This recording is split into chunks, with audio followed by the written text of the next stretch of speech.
산 여파에 유가가 급등하며 국내 기름값이 고공행진하고 있습니다. 수입 물가도 큰 폭으로 올라 소비자 물가에 부담을 줄 것으로 보입니다. 올해 추석 차례상을 차릴 때 채소값은 지난해보다 적게 들지만 사과와 밤값은 더 드는 것으로 조사됐습니다. 차례상 마련 비용은 전통시장이 대형마트보다 30% 더 저렴했습니다. 2억 원 이상 법인 명의 수입차가 올해만 7,000대 이상 늘면서 4만 대를 돌파했습니다. 연말 등록 차량부터 연두색 번호판을 달아야 할 수 있어 미리 법인 차량을 사들이는 것으로 보입니다. 일반형과 일시적 2주택자에 대한 특례보금자리론이 오는 27일부터 중단됩니다. 50년 주담대는 DSR이 최대 40년까지만 산정됩니다.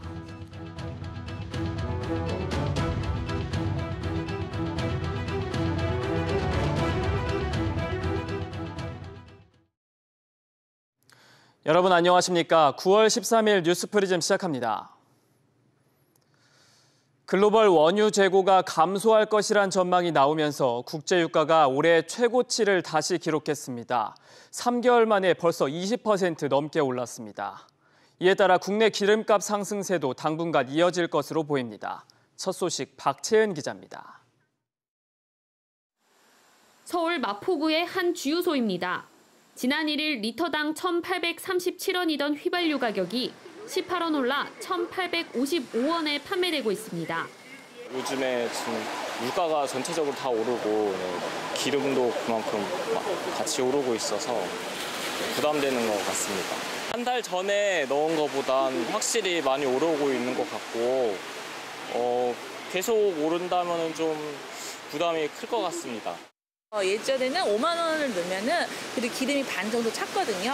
근데 이제 반 이상 차질 않아요. 지금은 무서워서 가득 채우지를 못해요. 전국 평균 휘발유 가격은 리터당 1,761원으로 9주 연속 오르고 있습니다. 서울은 이미 이를 훌쩍 넘긴 리터당 1,844원을 기록했습니다. 약 2주 간격을 두고 국내 판매가에 반영되는 두바이유는 배럴당 92달러로 3개월 만에 20% 넘게 올랐습니다. 주요 산유국들의 감산 연장 결정으로 재고가 감소할 것이라는 미 에너지 정보청의 전망에 브렌트유와 서부 텍사스유 모두 약 10개월 만에 가장 높은 수준을 기록했습니다. 이번에 사우디하고 러시아가 이제 추가 감산을 올 12월 달까지 연장하는 바람에 공급 부족 이슈가 더 이제 한층 더 심화됐다 해석할 수 있고 그러한 이슈 때문에 지금 유가가 80불 후반에서 지금 90불 초반까지 올라간 거다.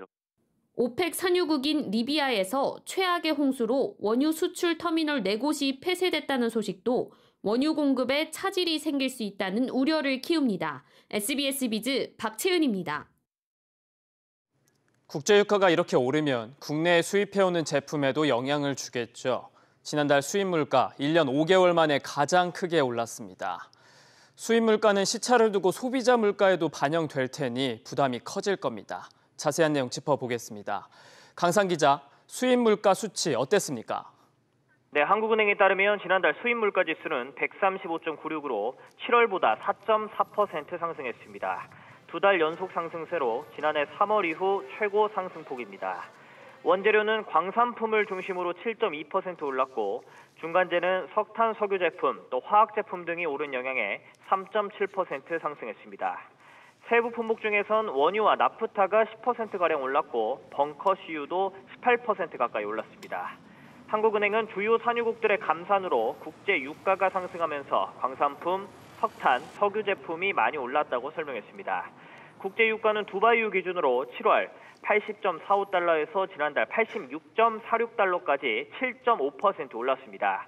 수출 물가 역시 지난해 2월 6.2% 이후 가장 큰 폭으로 올랐습니다. 소비자 물가에도 역시 영향을 주겠군요.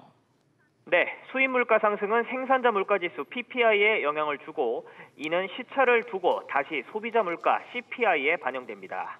대부분의 기업이 상승한 원자재 매입 비용을 제품 가격에 반영하기 때문인데요. 지난달 소비자 물가 지수는 1년 전보다 3.4% 상승하며 4개월 만에 가장 큰 폭을 기록했습니다. 최근 국제유가가 연고점을 갱신하면서 연말 물가 상승률을 더 자극할 것이란 우려가 나오고 있는데요. 한은은 통상 수입 물가는 1개월에서 3개월까지의 시차를 두고 소비자 물가에 영향을 미치지만 정부 물가 안정책이나 원재료 가격 상승분에 대한 기업의 전가폭에 따라 달라지는 만큼 예단하기는 어렵다고 밝혔습니다. SBS 비즈 강산입니다. 추석을 앞두고 오르기만 하는 물가에 차례상을 어떻게 차려야 할지 고민이 깊으실 겁니다. 올해는 지난해와 다르게 채소류의 가격은 조금 낮아졌고요. 반면 과일값은 크게 오른 것으로 나타났습니다. 밤과 햅쌀, 조기 가격도 크게 뛰었습니다. 정보윤 기자입니다. 명절을 2주 앞두고 북적이는 서울의 한 대형마트. 너무 많이 올라버린 과일값에 선뜻 손이 가지 않습니다. 예산에 맞추기 위해선 차례상에 오를 과일 종류도 줄여야 합니다. 과일이나 고기도 좀 많이 오르고 해가지고 예전에 3개 살 거면 이제 1개 사고 이런 식으로 좀 양을 줄이려고 하고 있어요. 올 추석 4인 가족의 차례상 품목 구입 비용은 대형마트 기준 40만 3천 원 선. 같은 상차림을 꾸리려면 지난해보다 2% 더 써야 하고 전통시장에서 사도 작년보다 3%는 30만 9천 원이 듭니다. 특히 차례상에 빠지지 않는 사과값은 3개에 2만 원 가까이 줘야 하는 등 30% 넘게 뛰었습니다. 밤과 햅쌀, 조기도 덩달아 몸값이 비싸졌습니다. 반면 지난해 추석 가격 상승의 주범이었던 배추와 애호박 등 채소류 가격은 10% 넘게 떨어졌습니다. 이른 장마로 착과율이 떨어져 가을철 과일 가격대가 높게 형성될 것이란 우려 섞인 목소리가 여름 전부터 나왔었는데 새 상품이 본격적으로 출하된 후 가격대가 안정되고 나서 구매하는 것이 좋고 폭우와 폭염 등 기상 악화로 올해 과일류 작황이 좋지 않아 명절이 다가올수록 가격은 더 치솟을 전망입니다. SBS 비즈 정보윤입니다. 층간소음, 심각한 사회 문제죠. 어제 오늘 일이 아닙니다. 이웃과 사소한 말다툼이 중대한 범죄로까지 커지자 정부는 지난해 소음 저감 매트를 깔겠다는 지원 대책을 내놨는데요. 1년이 지난 지금 실제 깔린 매트는 거의 없었습니다. 자세히 들어보겠습니다. 안지혜 기자, 올해 5천 가구 설치가 목표였는데 얼마나 깔렸습니까? 그렇습니다. 국토교통부가 국회 국토교통위원회 소속 조우섭 의원에게 제출한 자료에 따르면 올 들어 8월 말까지 지원된 층간소음 매트는 한 건으로 집계됐습니다. 1년 전 국토부는 최대 300만 원까지 소음 저감 매트 구입 및 설치 비용을 1%대 저리로 융자 지원하겠다고 밝힌 바 있습니다. 84제곱미터 공동주택 기준 층간소음 매트 설치 비용으로 300만 원가량이 필요한 만큼 부담을 일부 덜어주겠다는 취지였습니다. 지원 건수만 보면 안 하니만 못한 사업 같은데 왜 이렇게 지원 건수가 미미한 겁니까? 네, 정부가 대책을 발표한 건 지난해 8월이지만 전산망 구축이 완료되고 대출 상품이 실제로 출시된 건 지난달 4일이라 사실상 한 달간의 실적이라는 게 국토부 설명입니다. 국토부 관계자는 무이자 융자 대상 저소득층에 대한 기준을 정하고 또 융자를 위한 은행권 시스템을 구축하는 데 시간이 걸려서 실제 지원을 시작한 지 얼마 되지 않았다라고 말을 했는데요. 그럼에도 불구하고 150억 원이나 되는 올해 예산이 대규모로 불용될 수 있다라는 우려가 나오고 있습니다. 한편으로는 본 사업에 대한 실효성에도 의문이 제기됩니다.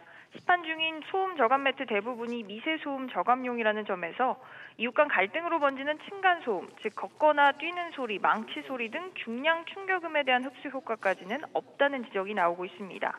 국토부 역시 내년 본 정책에 대한 예산으로 올해 3분의 1 수준인 54억 원을 신청한 것으로 나타났습니다. SBS 비즈 안지혜입니다. 앞으로는 빌라나 15층 이하의 아파트도 화재보험 가입이 한층 쉬워집니다.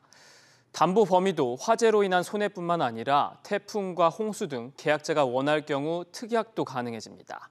보도에 류정현 기자입니다. 여러 세대가 거주하는 아파트는 한 번 불이 나면 큰 피해로 이어질 수 있기 때문에 화재보험 가입이 필수적입니다. 이때 세대별이 아닌 공동으로 화재보험에 가입하는데 최근 손해보험업계가 이를 이용해 폭리를 취한다는 비판을 받았습니다. 일례로 메리츠 화재는 지난 2020년 불이 난 광주의 한 아파트의 보험료를 기존 86만 원에서 무려 18배가량 늘어난 1,528만 원으로 책정해 논란이 됐습니다. 16층 이상의 고층 아파트는 공동인수제도를 활용하면 그나마 부담을 낮출 수 있습니다.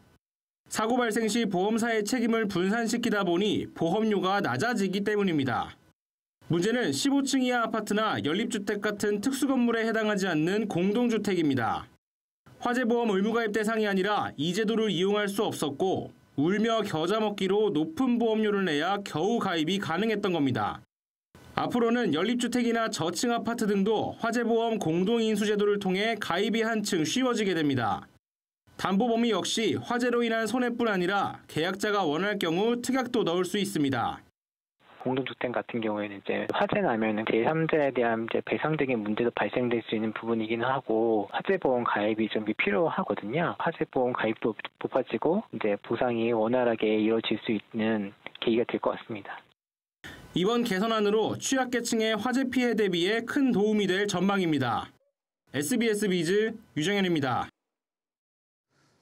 정부가 법인 차량에 연두색 번호판을 부착하기로 한 뒤로 법인의 슈퍼카 등록이 늘어났다는 소식 전해드린 바 있습니다. 번호판 도입이 지지부진한 가운데 2억 원 이상 법인 명의의 슈퍼카가 올해만 7,000대 이상 늘어난 것으로 확인됐습니다. 자세히 들어봅니다. 신성우 기자, 법인 명의의 슈퍼카 얼마나 됩니까? 정우택 국민의힘 의원실에 따르면 지난달 말 기준 법인 명의 2억 원 초과 수입차는 총 4만 483대였습니다. 2017년 7,200대 수준이던 2억 원 초과 법인 명의 수입차는 2018년 9,700대, 2019년 12,800대로 꾸준히 늘었는데 지난해의 경우 전년 대비 10,000대 이상 늘며 급증하기 시작했습니다. 올해도 8월까지 7,000대 넘게 늘며 4만 대를 돌파했습니다. 3억 원을 초과하는 초고가 법인 명의 수입차의 경우 증가세가 더 가팔랐는데요. 지난달 말 기준 약 8,000대에 달했는데 올해만 무려 1,700대가 늘어났습니다. 지난해 1년 증가분에 육박하는 수준입니다.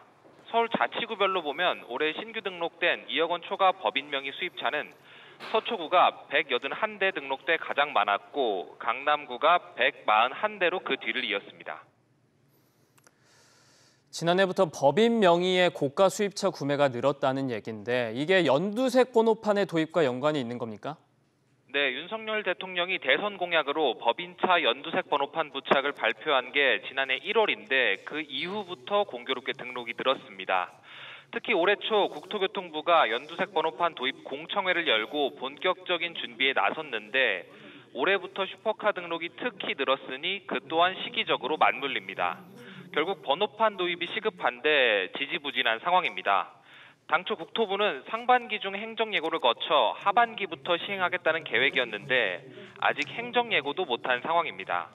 행정예고 후에는 국무조정실의 규제 심사까지 거쳐야 하기 때문에 연말에나 도입이 가능할 것으로 보입니다. SBS 비즈 신성우입니다.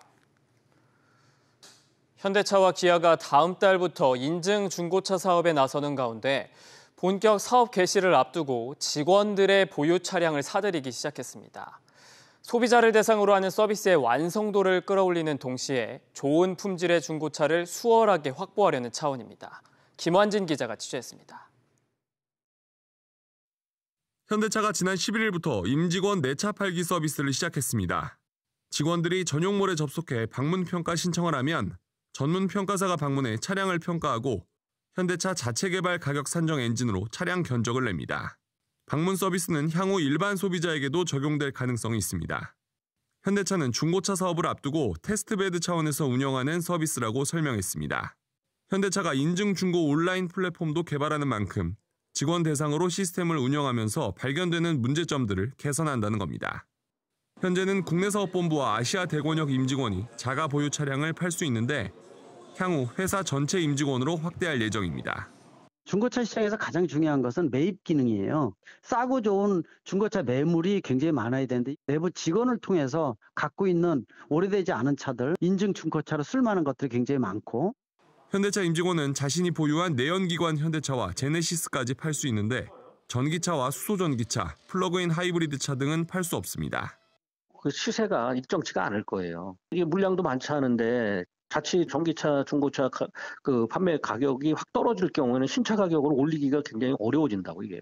함부로 가격 책정하기가 쉬운 문제는 아니죠.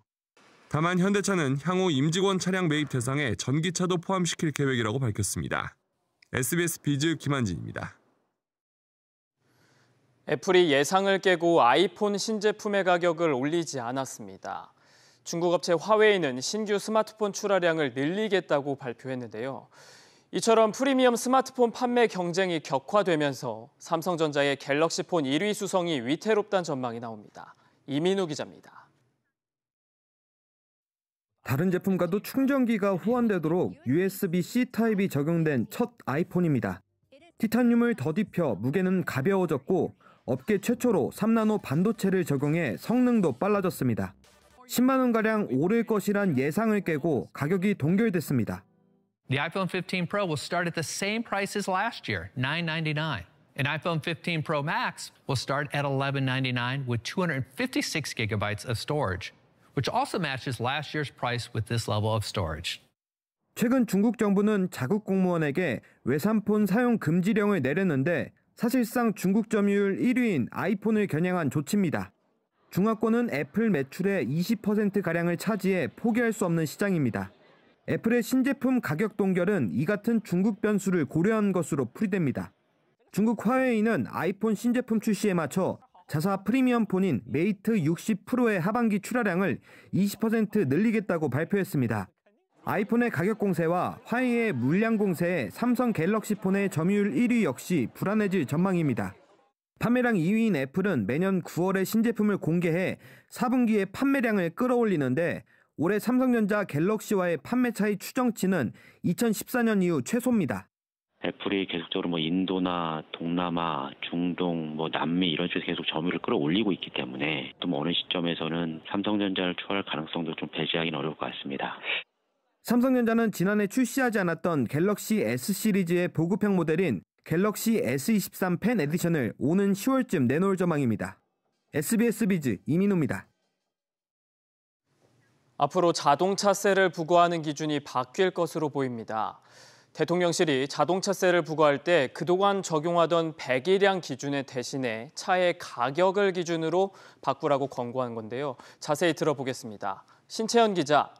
네, 신채연입니다. 네, 그동안 배기량을 기준으로 자동차세를 부과하다 보니까 비싼 차량이 비교적 싼 세금을 내는 경우가 많았습니다. 네, 그렇습니다. 그래서 대통령실은 자동차세를 부과할 때 적용하던 배기량 기준을 차량가액, 즉 차값 등으로 대체하라고 관계 부처에 권고했습니다. 대통령실은 오늘 배기량 중심의 자동차 재산 기준 개선을 주제로 한 국민참여 토론 결과를 발표했는데요. 토론 결과 약 1,700표 중 86%가 개선에 찬성했습니다. 게시판 댓글을 통해 진행된 자유토론에서는 의견이 총 2,000건 넘게 나왔는데요. 이 가운데 74%가 시대와 환경 변화, 합리적이고 공평한 세금 부과 필요성 등을 이유로 개선이 필요하다고 했습니다. 대안으로는 차량가액, 즉 차값 기준이 가장 많이 나왔습니다. 차 가격을 기준으로 개편을 하면 고가 차량 소유주의 세금 부담 커질 수 있겠군요. 네, 그렇습니다. 현재 자동차세는 배기량에 따라 영업용의 경우 cc당 18원에서 24원, 비영업용은 80원에서 200원을 부과하고 있습니다. 배기량이 없는 전기차나 수소차는 그 밖의 승용차로 분류해 10만 원 정액을 부과하는데요. 이런 이유로 판매 가격이 1억 3천만 원에 이르는 테슬라 모델 S 전기차 소유자는 매년 지방교육세를 포함해 13만 원의 자동차세를 내고 있습니다.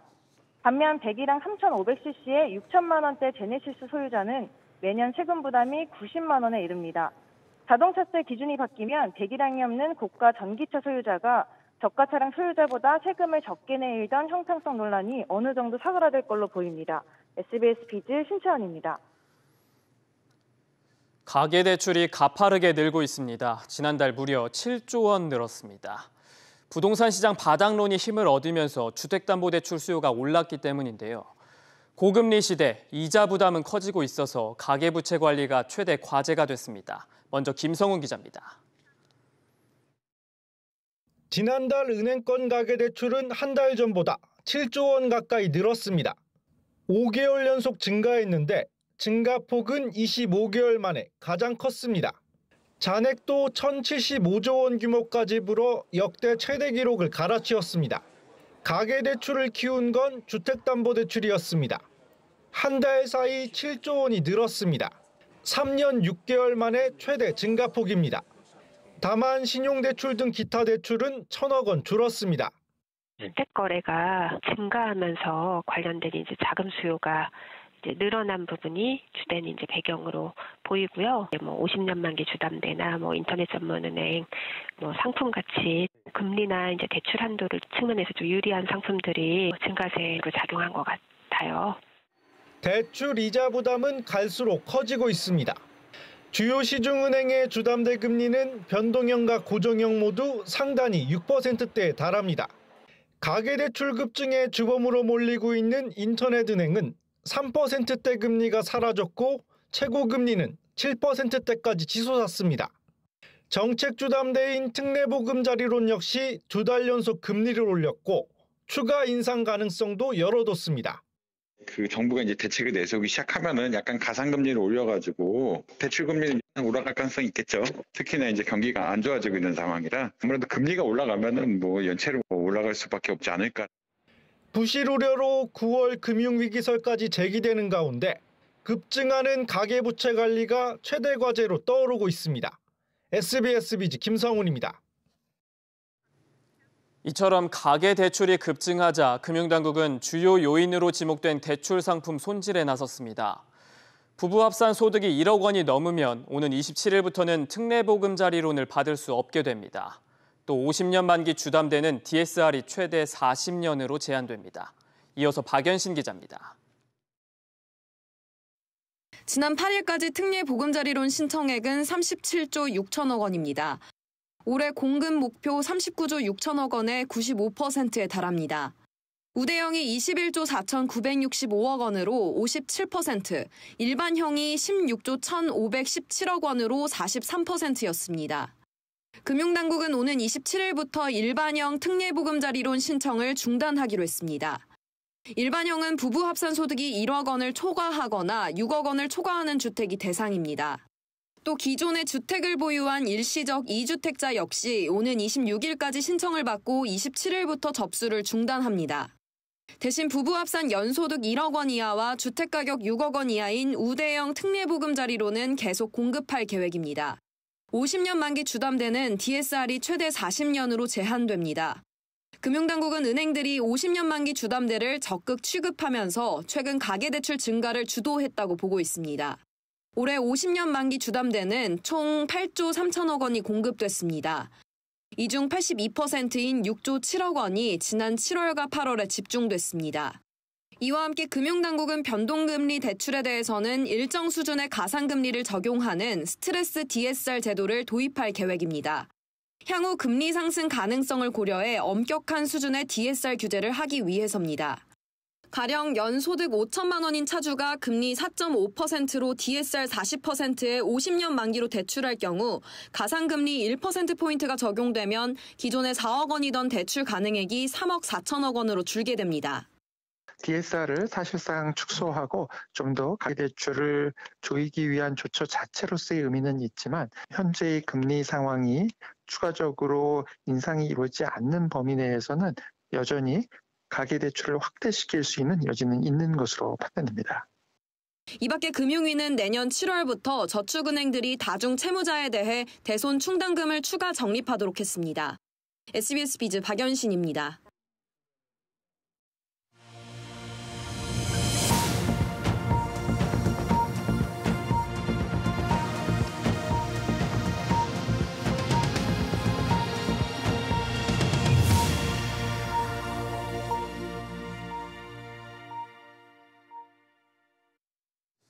간혹 낯선 곳을 지하철로 가려고 노선도를 보다 보면 복잡하다 싶은 생각 들 때가 있죠.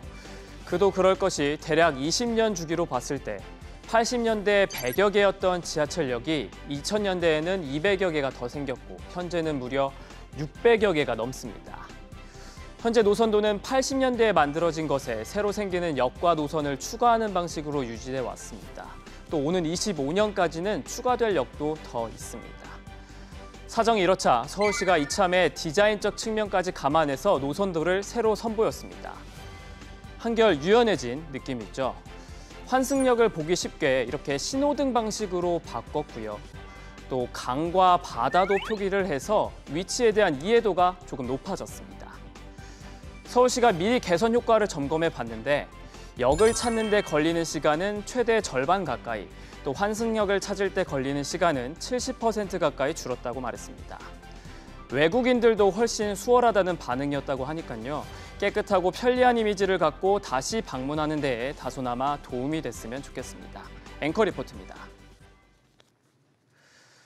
실손보험 청구 관소화와 기업 오너나 임원들의 주식 대량 매도 방지를 골자로 하는 민생금융법안 2건이 조금 전 국회 법제사법위원회 문턱을 넘었습니다. 실손보험 청구 간소화 법안은 반대 목소리가 여전히 높은 만큼 실제 도입까지 상당한 진통이 예상됩니다. 취재기자 연결합니다. 지웅배 기자. 네, 지웅배입니다. 네, 보험업계 수건 과제 중 하나죠. 실손보험 청구 간소화. 구분응선을 넘었다고 봐야겠군요. 네, 지난 2009년 국민권익위원회가 제도 개선을 권고한 이후 14년 만입니다. 보험업법 개정안은 여야 이견이 크지 않아 무난하게 통과됐습니다. 개정안대로면 실손보험금을 청구할 때 보험가입자가 병원에서 서류를 일일이 발급받던 번거로움이 줄어들게 됩니다.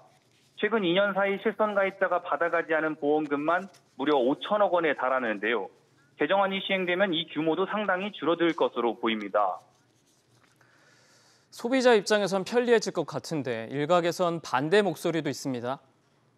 네, 대한의사협회 등 의료단체 4곳은 공동성명을 통해 보험사가 개인정보를 취득하면 소비자가 불이익을 받게 될 수 있다고 주장했습니다. 보험사들이 보험금 심사를 더 까다롭게 하거나 보험료를 올릴 수 있다는 건데요. 이미 일부 대형 병원들은 간소화 제도를 자율적으로 시행하고 있는 만큼 법 개정까지 필요하지 않다는 입장을 고수하고 있습니다. 협회 측은 본회의 통과를 저지하기 위해 적극 대응해 나갈 것이란 입장입니다. 또 한 가지가 있죠. 주식을 대량으로 팔 때 공시를 의무화하자. 이른바 주식 먹튀 방지법도 논의됐죠. 네, 주식 10% 이상을 보유한 대주주나 임원이 주식을 대량으로 매도하면 관계기관에 사전 공시해야 한다는 내용이 골자입니다. 앞서 김익래 전 다우키움그룹 회장 등이 주가 폭락 사태 직전 주식을 팔아치워 수백억 원의 차익을 얻어 논란이 됐는데요. 이번 법안이 최종 통과되면 대주주들의 모럴 해저드는 물론 일반 투자자의 피해도 최소화할 수 있을 것으로 기대됩니다. SBS 비즈 지웅배입니다. 전국 철도 노동조합이 내일 오전 9시부터 오는 18일 오전 9시까지 나흘 동안 총파업에 들어갑니다. 정부는 필수 유지 인력과 대체 인력을 통해 출퇴근 시간대 광역전철이 평시에 80에서 90% 수준으로 운행되도록 할 계획입니다. 또 지자체 등과 협조해 고속버스와 같은 대체 교통수단을 확보하고 수도권에는 출퇴근 시간대 버스를 집중 배차할 방침입니다. 안녕하세요. K웨더 라이프스타일 예보 신지수입니다. 레이더 영상 보시면 현재 중부와 경북 북부 지역을 중심으로 비가 오고 있습니다. 점차 그 밖에 남부지방으로도 확대돼 내일까지 이어지겠고요. 다만 수도권에 내리는 비는 오늘 밤에 그치겠습니다. 내일까지 전국적으로 5에서 40mm, 많은 곳은 60mm 이상의 비가 내리겠습니다. 비는 내일 오후에 대부분 소강 상태를 보이겠지만 이번 주 일요일까지 비와 소나기 소식이 잦아 우산 잘 챙기셔야겠습니다. 다음은 자세한 지역별 날씨입니다. 중부지방은 내일 흐리다 점차 개겠습니다. 아침 기온 서울 21도로 시작해 한낮에는 서울 28도 보이겠습니다. 동해안 지방은 내일 오전에 비가 그치겠고요. 속초와 울진의 낮 기온 24도에 머물겠습니다. 남부지방도 대부분 오전에 비가 그치겠지만 일부 남해안과 제주는 밤까지 이어지겠습니다. 광주와 부산의 낮 기온 27도 예상됩니다. 내일 전해상으로도 비가 내리겠고 물결은 모두 잔잔하겠습니다. 이번 주말까지 비가 자주 내리겠고요. 흐린 날씨가 이어지면서 늦더위가 주춤하겠습니다. 날씨였습니다. 오늘 저희가 준비한 소식은 여기까지입니다. 내일도 5시 55분에 찾아뵙겠습니다. 시청해주신 여러분 고맙습니다.